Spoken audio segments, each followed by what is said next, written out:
Praise the lord, హల్లెలూయా. దేవుని పరిశుద్ధమైన నామానికి స్తుతి కలుగునుగాక. ఆమెన్.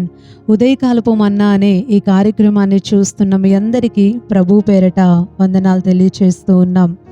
దేవుని మహా గొప్ప కృపలో మీరు మీ కుటుంబాలు క్షేమంగా ఉన్నాయని నమ్ముతూ మీ అందరి కోసం ప్రార్థన చేస్తూ ఉన్నాం. దైవాశీస్సులు అందరికీ నిండారులుగా కలుగునుగాక. ఆమెన్. పరిశుద్ధ గ్రంథంలో నుంచి ఒక వాక్య భాగాన్ని మనం ధ్యానం చేసుకుందాం. పేతురు గారు రాసినటువంటి మొదటి పత్రిక 5వ అధ్యాయం 6వ వచనాన్ని మనం చదువుకుందాం.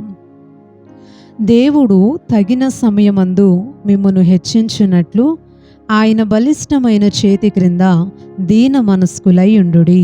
దేవునికి స్తోత్రం, హల్లెలూయా. మనం చదువుకున్నటువంటి ఈ వాక్య భాగంలో ఏమని రాయబడింది అనంటే, పేతురు గారు కొన్ని విషయాల్ని తెలియచేస్తూ ఈ వచనం దగ్గరకు వచ్చేసరికి చాలా మంచి విషయాన్ని తెలియచేశారు. ఏమని అంటే, దేవుడు మనల్ని హెచ్చించినట్లు ఆయన బలిష్టమైన చేతి క్రింద దీన మనస్సు కలిగి ఉండండి అని. దేవునికి స్తోత్రం, హల్లెలూయా. హెచ్చించున్నట్లు అనే పదం మనకి బాగా ఇష్టం కదండి. మందిరంలోనికి చాలామంది ప్రజలు ఎందుకు వస్తూ ఉంటారంటే, దేవుణ్ణి ఎందుకు నమ్ముకుంటూ ఉంటారంటే, దేవుడు ఆశీర్వదిస్తాడండి. మేము ఈరోజు చాలా తక్కువ స్థితిలో ఉన్నాం, దీన స్థితిలో ఉన్నాం. దేవుణ్ణి నమ్ముకుంటే దేవుడు డబ్బులు ఇస్తాడంట కదా, దేవుణ్ణి నమ్ముకుంటే దేవుడు ఉన్నతంగా ఆశీర్వదిస్తాడంట కదా, మా సమస్యలన్నీ పోతాయంట కదా, దేవుడు మమ్మల్ని చాలా ఉన్నతంగా తీసుకెళ్ళి ఈరోజు ఏమీ లేకుండా ఉన్నాం, ఒకానొక రోజు చాలా మంచి ఆస్తి సంపాదించుకునేటట్టుగా దేవుడు బ్లెస్ చేస్తాడంట కదా, అందుకే మేము యేసు ప్రభు దగ్గరకు వచ్చామండి అని చెప్పేవాళ్ళు చాలామంది ఈ ప్రపంచంలో మనకు కనబడుతూ ఉంటారు. అయితే మనం ఆరాధించేటటువంటి దేవుడు హెచ్చించే దేవుడే, ఆశీర్వదించే దేవుడే. తన బిడ్డలందరూ కూడా దీవెనకరమైన పరిస్థితిలో ఉండాలి అని, ఉన్నతమైనటువంటి స్థాయిలో ఉండాలి అని దేవుడు ఎప్పుడూ కోరుకుంటూనే ఉంటాడు. అయితే దేవుడు ఎప్పుడు ఒక మనిషిని ఆశీర్వదిస్తాడు, హెచ్చిస్తాడు అనంటే ఈ వాక్యం చాలా స్పష్టంగా మనకి తెలియచేస్తూ ఉంది. ఇక్కడ మనకి 2 విషయాలు కనబడుతూ ఉన్నాయి. ఒకటి, దేవుడు తగిన సమయమందు మిమ్మల్ని హెచ్చిస్తాడు అనే మాట ఈ వచనంలో మనకు కనబడుతోంది. అంటే దేవుడు ఒక వ్యక్తిని ఆశీర్వదించటానికి, హెచ్చించటానికి ఒక సమయాన్ని దేవుడు నిర్ణయించి ఉంచాడు. మనం ఎక్కువగా వింటూ ఉంటాం నిర్ణయ కాలము అనే పదము. ఆ పదము ఎప్పుడు మనం విన్నా మనం గుర్తుంచుకోవాలి, దేవుడు ప్రతి దానికి ఒక కాలాన్ని నిర్ణయించాడు, ఒక సమయాన్ని దేవుడు డిసైడ్ చేసి పెట్టాడు. అది ఆ సమయంలో జరిగితేనే ఆశీర్వాదకరంగా ఉంటుంది. దేవునికి స్తోత్రం, హల్లెలూయా. దేవుడు మనల్ని దీవించటానికి, దేవుడు మనల్ని హెచ్చించటానికి, ఉన్నతమైనటువంటి స్థాయిలోనికి తన బిడ్డల్ని తీసుకువెళ్ళటానికి దేవుడు ఒక కాలాన్ని, ఒక సమయాన్ని నిర్ణయించి ఉంచాడు. ఆ సమయం వచ్చేంత వరకు మనం ఏం చేయాలి అంటే కనిపెట్టుకొని ఉండాలి, వెయిట్ చేయాలి. దేవుడు దీవించేంత వరకు కూడా మనము ప్రార్థనాపూర్వకంగా ముందుకి కొనసాగాలి. ఈ రోజుల్లో చాలామంది ప్రజల్ని మనం ఒకసారి గమనిస్తే వాళ్ళు ఏం చేస్తారంటే తొందరగా ఉన్నతంగా వెళ్ళిపోవాలి అని, త్వరగా దీవించబడాలి అని, త్వరగా అన్నిటినీ సంపాదించేసుకోవాలి అని చెప్పి చాలా ప్రయాసపడుతూ ఉంటారు. రాత్రనక పగలనక చాలా ప్రయాసపడుతూ ఎంతో డబ్బులు సంపాదించేద్దామని చెప్పేసి ఎన్నో అన్యాయమైన మార్గాల్లో కూడా వెళ్ళిపోయి మొత్తం కూడబెడతా ఉంటారు ఒక పక్కన. కానీ అలాంటి వాళ్ళని ఎప్పుడైనా గమనించండి, వారు ఏ రోజుకి కూడా ఎంత కష్టపడినా కూడా ఉన్నతమైన స్థాయిలోనికి వెళ్ళలేరు, ఆశీర్వాదకరంగా వారు ఉండలేరు. అన్యాయంగా వచ్చింది, అక్రమంగా వచ్చింది, అవినీతితో సంపాదించుకున్నది ఏదైనా సరే అది ఒకానొక రోజు ఖచ్చితంగా కనుమరుగైపోతుంది. ఏదో ఒక రీతిలో అది మన దగ్గర నుంచి వెళ్ళిపోతూనే ఉంటుంది. అది వాక్య సత్యం. దేవుని బిడ్డలు ఎవ్వరూ కూడా అలాంటి ఆ మార్గాలలో నడవటానికి దేవుడు ఎప్పుడూ కూడా అంగీకరించడు. ఆయనకు కొన్ని పద్ధతులు ఉంటాయి. దేవుడు మనల్ని ఆశీర్వదిస్తే అది ఎలా ఉంటుంది అనంటే, ప్రజలందరూ చూసి ఆశ్చర్యపోయేటట్టుగా ప్రజలందరి మధ్యలో పేరు ప్రఖ్యాతలు పొందుకునేటట్టుగా దేవుడు తన బిడ్డల్ని ఖచ్చితంగా ఆయన నిర్ణయించినటువంటి సమయంలో ఘనపరుస్తాడు, హెచ్చిస్తాడు. దేవునికి స్తోత్రం, హల్లెలూయా. అది ఎలా జరిగిద్ది అంటే చిన్న చిన్నగా జరిగిద్ది, స్టెప్ బై స్టెప్ జరిగిద్ది అనమాట. ఇస్సాకు గురించి పరిశుద్ధ గ్రంథంలో ఒక మంచి మాట రాయబడి ఉంది. మనం చాలాసార్లు గుర్తు చేసుకుంటూ ఉంటాం. కరువు కాలంలో అతడు విత్తనం వేసి ఆ దేశమందు ఇస్సాకు క్రమక్రమంగా అభివృద్ధి చెందాడు అని. దేవునికి స్తోత్రం, హల్లెలూయా.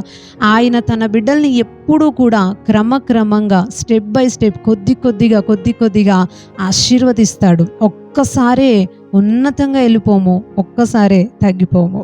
దేవుడు మెల్లగా దీవిస్తూ ఉంటాడు. అయితే చివరిగా ఈ మాటల్ని నేను ముగించబోయే ముందు ఒక మంచి విషయాన్ని తెలియచేయాలనుకుంటున్నాను. మనం ఆరాధించే దేవుడు హెచ్చించే దేవుడే, ఆశీర్వదించే దేవుడే.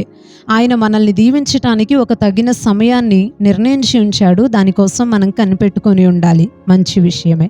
అయితే ఎందుకని చాలామంది ప్రజలు దేవుని యొక్క ఆశీర్వాదాన్ని చూడకుండానే రోజుల్ని ముగించేస్తూ ఉన్నారు, వారి జీవితాన్ని ముగించేస్తూ ఉన్నారు అంటే, చాలామందికి ఎందుకు దేవుని యొక్క ఆశీర్వాదం సంపూర్ణంగా కలగట్లేదు అని అంటే, దేవుడు దీవించాలి అంటే దేవుడు ఒక కండిషన్ పెట్టాడు.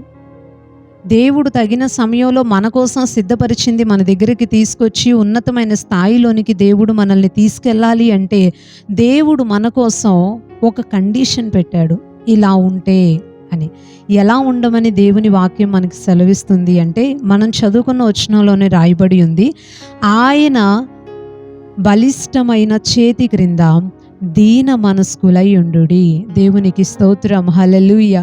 దేవుడు తగిన సమయమందు మిమ్మల్ని హెచ్చించున్నట్లు ఆయన బలిష్టమైన చేతి క్రింద దీన మనస్కులై ఉండండి. దేవుడు మనల్ని దీవించాలి అంటే, మన కోసం నిర్ణయించింది మన దగ్గరకు తెచ్చి ఉన్నతమైన స్థాయిలోనికి దేవుడు మనల్ని తీసుకెళ్ళాలి అంటే ఆయన బలిష్టమైనటువంటి చేతి క్రింద దీన మనస్సు కలిగి ఉండాలి. ఈ రోజుల్లో చాలామంది జీవితాలలో మనం చూడలేకపోతుంది ఏంటి అంటే దీన మనస్సు, తగ్గింపు జీవితం. ఆ దీనత్వం అనేది చాలామంది ప్రజల్లో కనబడట్లేదు. మందిరానికి వస్తారు, కానుకలు ఇస్తారు, పరిచర్యలు చేస్తారు, పాస్టర్ గారితో ఉంటారు. చాలా దేవుడు ఏదైతే చెప్పాడో ఆ క్రమాలన్నిటినీ పాటించడానికి చాలామంది ఆసక్తి చూపిస్తూ ఉంటారు, పాల్గొంటూ ఉంటారు. కానీ ఎప్పటికీ దీవెనకరంగా మారలేకపోతూ ఉంటారు. ఎప్పటికీ దేవుడు నిర్ణయించిన ఉన్నతమైన స్థాయిలోనికి రాలేకుండా అలాగే ఇంకా దీనత్వంలోనే, ఇంకా అప్పుల్లోనే, ఇంకా ఇబ్బందుల్లోనే, ఇంకా చాలా ఇబ్బందికరమైన శ్రమల గుండానే వెళ్తా ప్రజలందరూ కూడా అలాగా ఉంటూ ఉంటారు. ఒక మాట చెప్పనా అండి, దేవుడు మనల్ని దీవించాలనుకుంటున్నాడు. అయితే దానికి దీన మనసు చాలా చాలా అవసరం.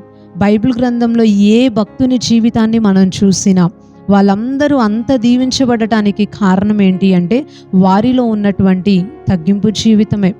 ఒక దావీదును తీసుకోండి, ఎంత తగ్గించుకున్నాడో. రాజు అయినా, అధికారంలోకి వచ్చిన, పని వాళ్ళున్నా, వెండి బంగారాలున్నా, ఎంత ఉన్నతమైన స్థాయి సంపాదించుకున్నా తగ్గించుకొనే ఉన్నాడు. గొర్రెల కాపరిగా ఉన్నప్పుడు ఎంత తగ్గింపుతో, ఎంత దీనత్వంతో దేవుని విషయంలో ఉన్నాడో, రోజులు గడిచే కొద్దీ, ఆశీర్వాదాలు వచ్చే కొద్దీ కూడా తన దీనత్వంలో మార్పు అనేది రాలేదు. ఆ తగ్గింపు జీవితంలో మార్పు అనేది రాలేదు. ఉన్నతంగా వెళ్ళిపోయినా సరే, అయ్యా మిన్నల్ని లాంటున్నయ్యా, నువ్వు నన్ను జ్ఞాపకం చేసుకోవటానికి, ఇంత దీవించటానికి నేను ఏ పాటి వాడినయ్యా అని చెప్పి తగ్గింపుతో దేవుని దగ్గర ప్రార్థన చేసుకుంటూ వచ్చాడు. ఈరోజు ఈ ఉదయకాలం దేవుని మాటలు వింటున్న ప్రతి సహోదరి సహోదరుడా, దేవుడు మిమ్మల్ని దీవించాలనుకుంటున్నాడు, ఆశీర్వదించాలనుకుంటున్నాడు. మీకోసం చాలా మేలుల్ని దేవుడు దాచిపెట్టి ఉంచాడు. కీర్తనల గ్రంథంలో ఒక మంచి మాట ఉంటుంది కదా, తన యందు భయభక్తులు గల వారి కోసం దేవుడు ఒక మేలుని దాచిపెట్టి ఉంచాడు అని. మన కోసం చాలా ఆశీర్వాదాలు, చాలా మేలులు దాచబడి ఉన్నాయి. వాటన్నిటినీ మన జీవితంలో మనం పొందుకొనున్నట్లు ఆయన బలిష్టమైన చేతి క్రింద దీన మనస్సు కలిగి ఉందాం, తగ్గింపు జీవితాన్ని కలిగి ఉందాం.